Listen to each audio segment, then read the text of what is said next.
Ladies and gentlemen, welcome to the official YouTube channel, the TheBookerTROW, for the Booker T Q&A show today. Today I'm going to be answering questions as far as my career goes, as far as WWE, as far as WCW, back from even from the early 90s to the late 90s, even before that.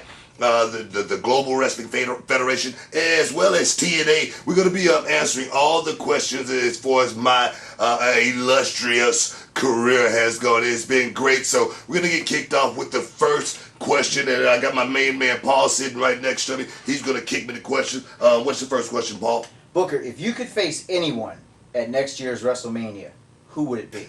Yeah, that right there is an easy question right there, guys, because the guy who I never got a chance to mix it up in the middle of that ring with was Shawn Michaels, the Heartbreak Kid, the guy who always went out and stole the show. And I felt the same way about myself as far as the guy who went out and stole the show each and every night. So together, I think that would have been a Molotov cocktail about to explode. So Shawn Michaels would be the guy.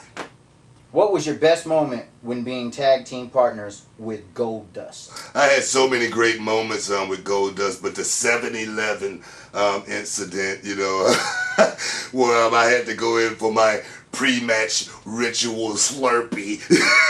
Who goes in for a pre-match ritual Slurpee and he wanted to give me a bite of his wiener? You know, that right there was a classic moment as far as Booker T and Golddust, but winning the tag team championship with Golddust was the highest moment I had with Golddust. Future Hall of Fame ideas, Dean Malenko and Earl Hebner. What do you think? Future Hall of Famers, of course, Dean Malenko is a future Hall of Famer. I mean, the guy was a extraordinary talent. I mean, you can go back and research and watch some of the early Dean Malenko as far as some of the matches he had with guys like Rey Mysterio, some of the guys like Chris Candido, God rest his soul. The guy was actually super mega talent. Earl Hebner, of course, perhaps one of the greatest, if not the greatest referee of all times. If you could return for one night and one night only for one match, who would you like to face? Oh man, if I could return right now and have one match with a guy I'm in the middle of that ring right now, it would probably have to be a guy like Dolph Ziggler. You know, because I've always been the guy who wanted to test the next generation, you know, and see exactly how far I could go. And I still think I'm in pretty good shape. I still think I could go, you know, if I for one match. Let's not get carried away. But one match, it would probably be Dolph Ziggler, because I think Dolph is a extraordinary talent. Who inspired you to become a professional wrestler? Man, you know, no one really inspired me to become a professional wrestler. I was a kid who was, you know, just living day by day, working, you know, at a warehouse, and it was something my brother wanted to do, and he said, man, let's try it out. That's something we thought about as kids. We watched it, but we never thought about we could actually do it. But when had the opportunity and given the chance, we jumped right on it, and it was a great thing. But the guy who I watched as a kid was Junkyard Dog. He was the guy who came out there. Another one bit the dust when Junkyard Dog came out and did his thing. So that would be the guy, if you could say, that inspired me from a distant perspective.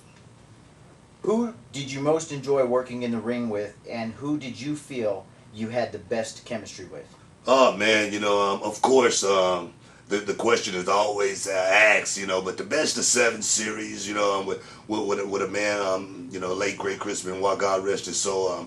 Everybody knows him and I. We had the greatest matches, you know, that I could ever have in my career.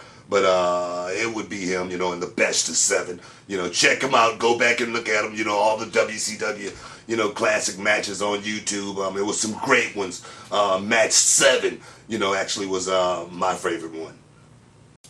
Favorite young WWE star currently? You know, current WWE superstar right now that has the it factor.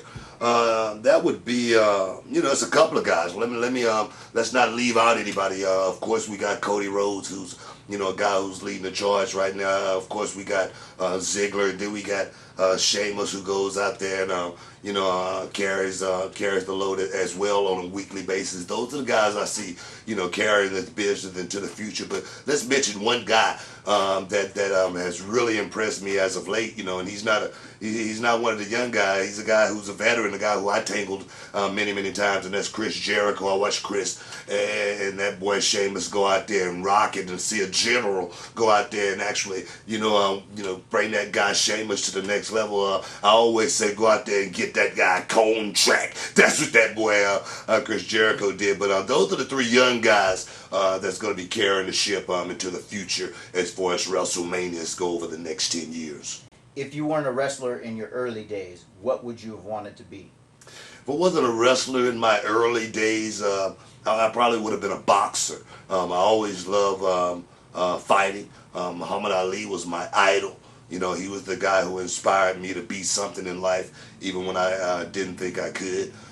So I probably would have been a boxer, probably a 2 or 3, 4-time world heavyweight champion by now. But it would have been a hell of a ride. If you could pick one, what was your favorite WCW moment? Of course, it would be the struggle, of finally making it. It was 2 times actually, winning the tag team championship with my brother, which no one really gave us a chance to do, and we rose to the occasion. And then, of course, closing the company down, as the world heavyweight champion as well as the United States champion. Those will be my 2 crowning moments in WCW, as well as the other 4 heavyweight championship reigns.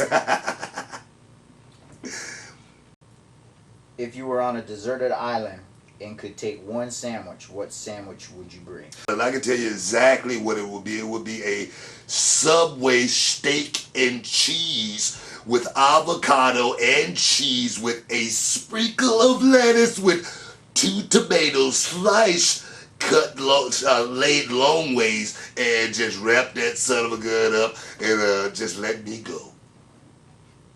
How many times a week does Booker T work out? I really try to stay on the grind. These days it's really hard because I got twins at home, little Kennedy Rose, little Kendrick James, and keep me real busy. But I do try to still get my 20 to 40 minutes in daily. As well, it may not be in the gym. It may be out in the yard working.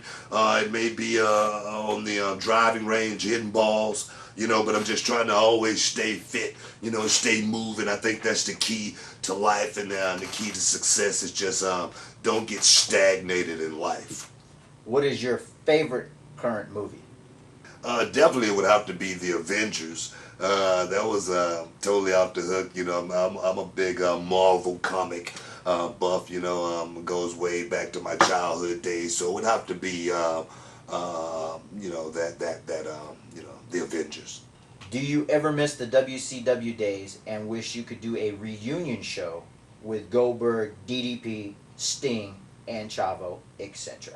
I do miss those guys. Life, goes that way. Yeah, those guys are friends. We go way back. We was in wars. We travel all around the world with each other. But that's one thing you can't do is recreate something. Go back in time and wish for something like that, because it definitely wouldn't be the same. So definitely no reunion show for me and WCW and a bunch of old guys showing up still thinking they can go out there and go.